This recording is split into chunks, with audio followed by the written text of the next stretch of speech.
Our lunchtime entertainment is the golf course superintendent at Heatherwoode Golf Course, but say that that's his only role would be a vast understatement. This man has served our game in so many different capacities, from a turf and ag standpoint, as well as other areas of the game. He has been at Heatherwoode now for 4 or 5 years. Correct. And he is a recent, he taught at Central State for a number of years. I know he served on the Ohio Turfgrass Board. And he is the current education chair with the Greater Cincinnati Golf Course Superintendents Association. So Dan, thank you for coming up. I think we'll all learn a little here. Thank you for having me. Thank you all for having me. I see some familiar faces here, not only from my golf course, but some golf pros. And Taylor, who's down at Sharon Woods, was one of my students in the turf program at Cincinnati State. So always good catching up. So first thing I want to do is introduce Adam Sharp. He is back here in the corner. Adam is the assistant superintendent here at Shaker Run Golf Club. Their head superintendent, Tony, is out on vacation in Florida. So behind every good superintendent, there's a great assistant, and Adam happens to be the one here at Shaker Run Golf Club. So Adam and his staff do a great job here. Thank you, Adam. So as he said, I've been at Heatherwoode Golf Club for a few years now as superintendent. Previously, I was at City of Blue Ash Golf Course. I started there as superintendent in 1995. I started in the golf business in 1985 up in Cleveland, Ohio. So I've been around a long time. In fact, I'm so familiar with some of the folks. I've got one of my individuals here who worked for me as a volunteer, Jim Stacy, many moons ago. So it's good to catch up with those faces. So Greater Cincinnati Golf Course Superintendents Association and Superintendent Associations, who are we? We are the men and women that manage the golf course properties. So nationwide, we have 18,500 members of the GCS AA. That would be the version of the PGA that the PGA pros are members of. We have approximately 10,000 Class A superintendents, and then we have about 8,000 Class B and C superintendent members. Those are the individuals that are assistant superintendents and superintendents in training. And then one of the most important folks in a facility is the certified equipment manager. They are the men and women that maintain the equipment that goes out on the golf course every day. So that is our National Association breakdown. We are headquartered in Lawrence, Kansas. So our folks generally go in some type of ag program. As you can see there, about 49% of us have bachelor's degrees, 24% associate's degrees, 13% have turfgrass certificates. So Ohio State obviously is the lead institution here in the state of Ohio. Michigan State, Rutgers, Tennessee, Texas A&M, and there's many more have some of the top turf programs. Penn State does as well. So golf course superintendents, some folks think we spend a lot of time mowing and maintaining turf, but actually the personnel management business tasks makes up over 50% of our days. For those of you that are from clubs, you've probably seen some of the folks, especially if you've been a greens chairman or on your club board, you've seen those at the grounds maintenance update meetings that your director of grounds or superintendents do. So 50% of our days are handling administrative, whether it's managing projects, staffing, and then as far as maintenance tasks, that's a small amount of our day, depending on what the day-to-day calls for. So the average number of staff supervised is up to 20, and of course this changes depending on what the course budget is. There's many that have less, there's many that have more. The average number of years that our superintendents have nationally is over 16 years experience. So at your golf course, you are looking at 16 years of experience. Now, your club could have a superintendent that's been there less than 3 years, but an average across the nation, the superintendent has been at that facility at about 16 years. So how are we broken down? The PGA is a little bit different. They're Northern Ohio, Southern Ohio, I believe. We're a little bit different. We're down here in the Southwest. We are the Greater Cincinnati Golf Course Superintendents Association. The Ohio chapter encompasses Northwest, Miami Valley, and Central Ohio. Shaker Run is actually right on the border in Heatherwoode, so we sort of floating between the two. And then up on the top right is the Northern Ohio chapter. They are the original superintendent's chapter in the entire country and worldwide. They were founded back in the 1930s, and they are by far the largest and strongest chapter that there is probably in the United States. If you're not familiar with Cleveland, Akron, Canton area, that's a big swath up to Youngstown. That is a hotbed of golf for those areas for sure from that standpoint. Ironically, up in Northwest Ohio at Sylvania Country Club, the Golf Course Superintendent Association of America was founded there in 1926. So if you go up to Sylvania Country Club, right out front of the clubhouse is a plaque that says that. So Ohio obviously is rich in golf. It is extremely rich in the Golf Course Superintendents Association. So our chapter here in Greater Cincinnati, we're sort of unique. We grab part of Indiana and part of Kentucky. Generally, it runs around state lines. We're in that unique situation here. So if there's any folks that are from the northern Kentucky area or Indiana, Lawrenceburg, we go down below Traditions, Boone Point, Lansing Point, Boone County, and some of those golf courses too from that standpoint. So we're more or less sort of like a tri-state chapter. And then we work with many other associations. So one of the branches is the Environmental Institute of Golf, and that is sort of our fundraising. And one of the things that I want to point out today, if you're not familiar with this, down here at the bottom is our rounds of research. What that is an auction here at the end of April that is nationwide. Actually, it's worldwide. You can get on a website through GCSAA.org, and you can bid on Sage Valley down in South Carolina for a foursome. The best part is all those funds come back to research at said university, so that's probably going to end up at Clemson. Ours ends up between our Greater Cincinnati chapter, Ohio State, and divvied up. So 100% of those profits, because the club is donating those rounds for research.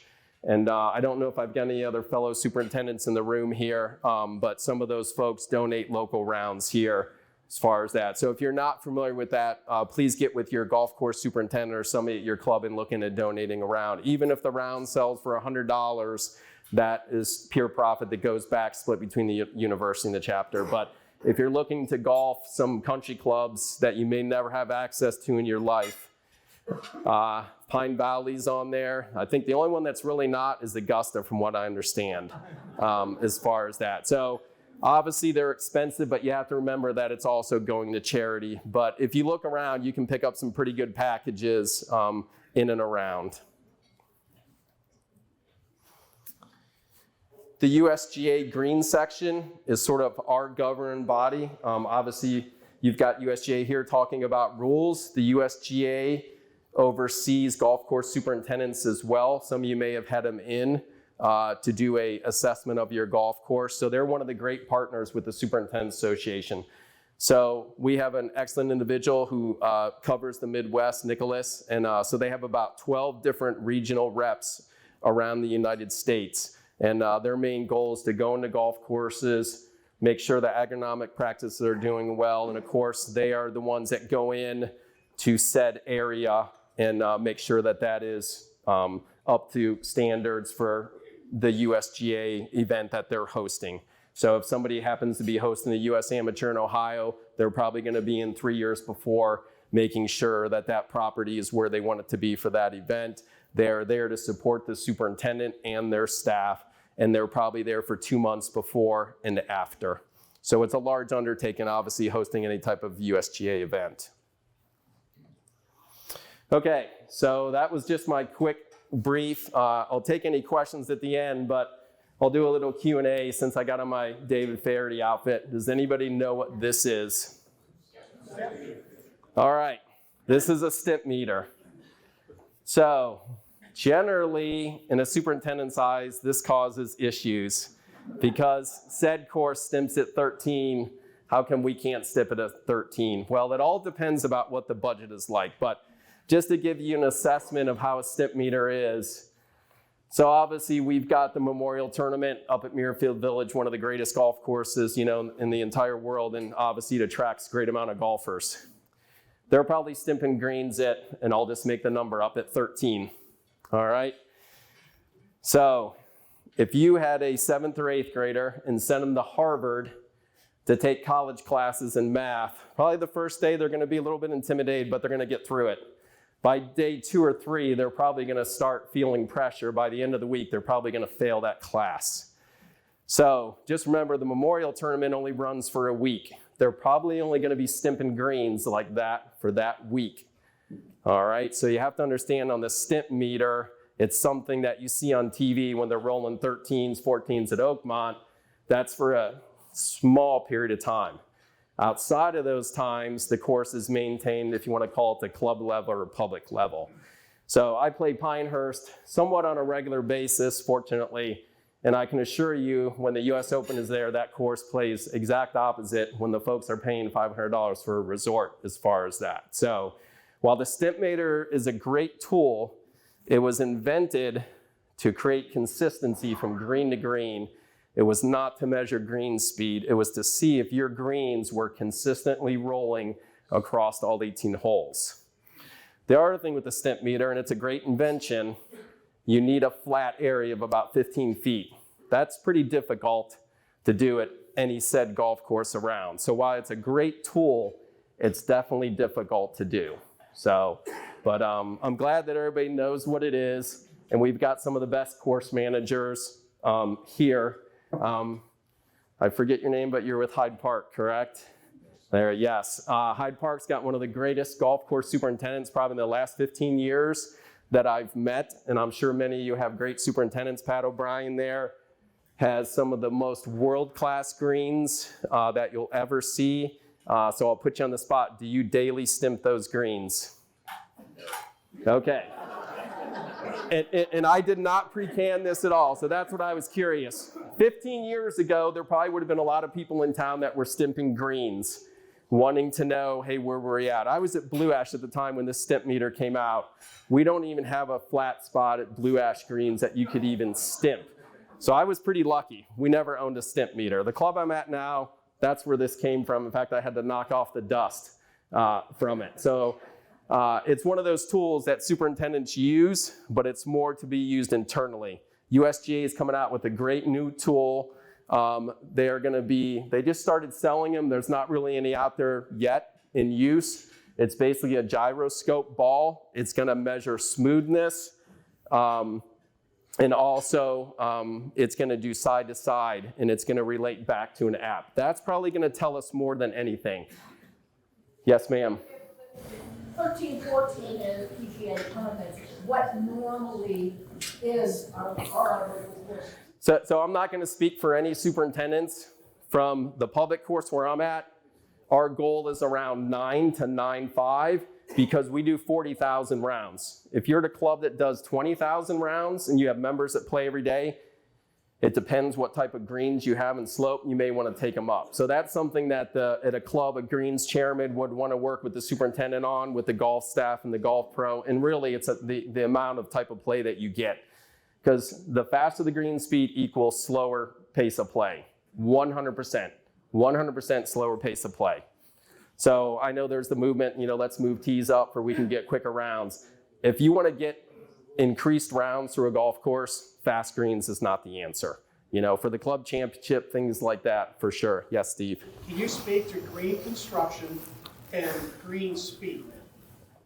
Okay, so he asked about green construction, green speed. So 90% of golf courses wish they had USGA spec greens, which are pure sand, basically.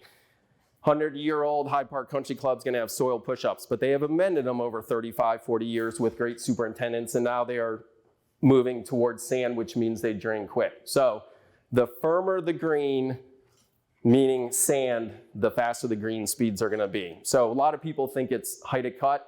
Two things control green speed: how firm the green is and how dry the turf is.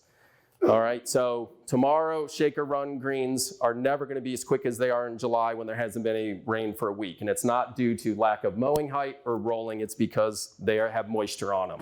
All right, and that leaf blade has internal moisture on them. So if you have a USGA green, you're going to be able to drain that green faster.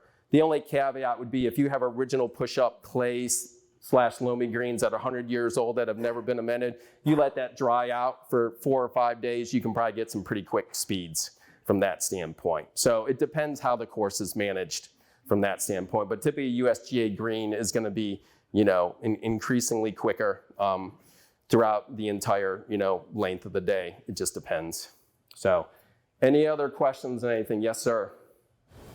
What is considered the best practice for sand trap race?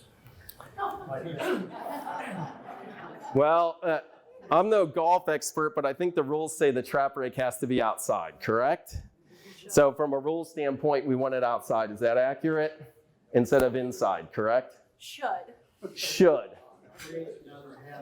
So it all depends. You put it inside, the ball gets up against the rake, you got a rules nightmare. So from a standpoint of mowing practices, superintendent selfishness, I want it inside the trap for our mowers can move around. Golf pro playability, outside. So I sort of danced around your question. So it's all personal preference. It's all communicating with your superintendent, golf shop, what's going to work best for us. Outside creates another hazard. As far as, meaning if a ball's laying up against a person, it's right.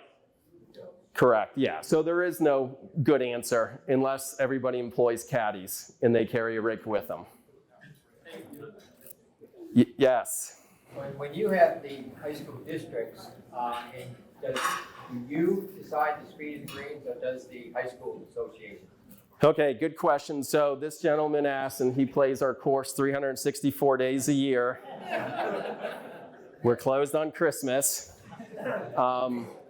He asked about the green speeds. So we got with the Miami Valley folks and with the OSHA folks, Steve and David here, who set up the course really for OSHA. They did everything. We talked about green speeds. Where do we want to be? So we sort of got together and said, this is what we can do. And of course we were in a 3-week drought. We had no problem. We didn't even mow greens one day because they were too fast for what the ladies were going to do. So once again, weather dictates everything. If you've got like that dry drought we had in October, you can get a course as firm as fast. Mother Nature controls so much of our golf course conditions.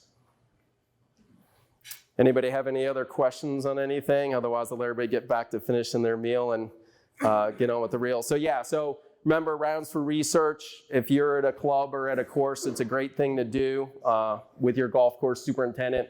A lot of the research comes back to university. So I'll ask, how many here know who their golf course superintendent are at their said golf course? Great. So where are you ladies from? Camargo. Doug Norwell. Great. All right, very good. He's from Cleveland. That's even better. All right. Let's see, who else had their hand up? Oh, Tim Kelly. Tim is great. He has been there since day one of the property, so 1991. So we talk about the 16-year tenure. Tim is actually the president of our Superintendent Association this year. Weatherington always hosts our association events and stuff. So, all right, great. All right, very good. Thank you so much. Thanks, Steve.